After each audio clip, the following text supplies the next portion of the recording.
గోదాముపై దాడి చేసి పక్క రాష్ట్రానికి రవాణా చేసేందుకు అక్రమంగా నిల్వ ఉంచిన 2,298 కేజీలు ఆవు మాంసాన్ని పోలీసులు స్వాధీనం చేసుకున్న ఘటన రాజమహేంద్రవరంలోని 1వ పట్టణ పోలీస్ స్టేషన్ పరిధిలో చోటు చేసుకుంది.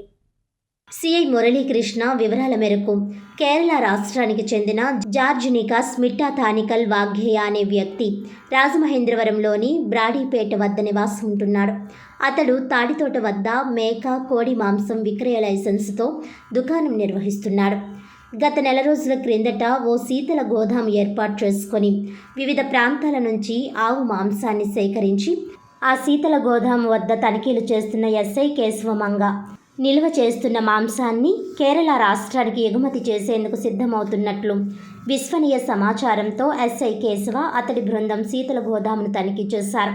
ఆ క్రమంలో భారీగా మాంసం నిల్వ ఉండడం గమనించి పశుసంవర్ధక శాఖ వైద్యులను సంప్రదించి నిల్వ చేసింది ఆవు మాంసంగా గుర్తించి స్వాధీనం చేసుకుని వాగ్గేయపై కేసు నమోదు చేసి అరెస్ట్ చేసినట్లు ఎస్ఐ తెలిపారు.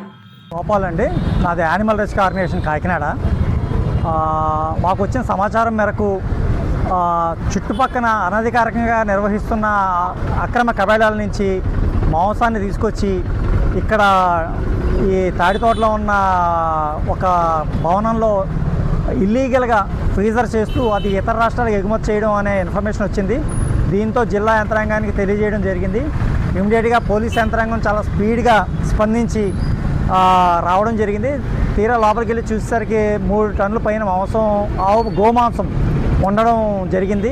అయితే దీనికి ఎటువంటి అధికారాలు లేవు. ఎందుకంటే చుట్టుపక్కల నిర్వహిస్తున్న అక్రమ కబేళాలకే ఏ విధమైన లైసెన్సులు లేవు. అక్రమ కబేళాల నుంచి ఈ మాంసాన్ని, గోమాంసాన్ని కలెక్ట్ చేసి ఇక్కడ స్టోర్ చేయడం జరుగుతుంది. దీనికి కూడా ఎటువంటి అనుమతులు లేవు. అలాగే ఏదైనా మాంసం వ్యాపారం చేయాలంటే భారత ఆహార భద్రతా సంస్థ నుంచి లైసెన్స్ తీసుకుని ఉండాలి, food safety standard authority of India నుంచి. అలాగే ఇక్కడ ఈ బీఫ్ని ద్వారా వచ్చే వాటర్ని, బ్లడ్ని అంతా కూడా సైడ్ కాలంలో వదులుతున్నారు.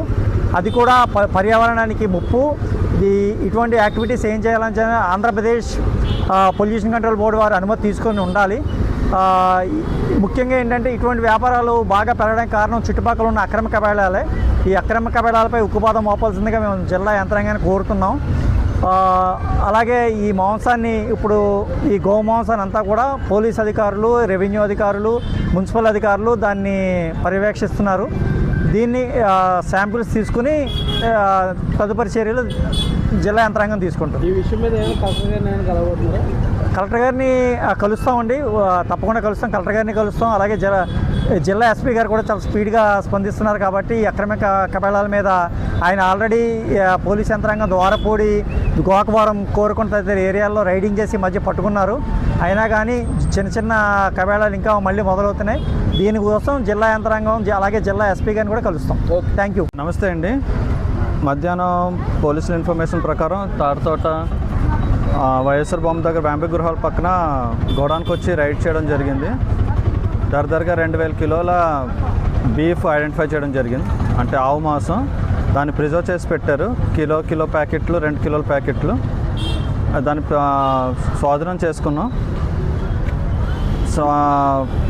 ఎంఆర్ఓ గారికి సబ్మిట్ చేసిన తర్వాత మొత్తం మాంసాన్ని స్వాధీనం చేసుకుని డిస్పోజ్ చేస్తామండి.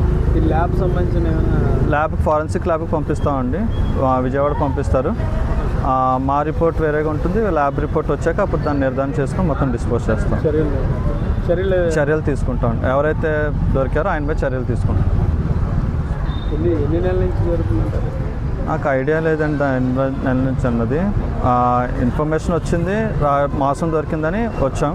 అంటే ఒక నెల రోజుల క్రితం మిత్రుడు సాయిరామ్ తను చెప్పడం జరిగింది ఇలా జరుగుతుందని.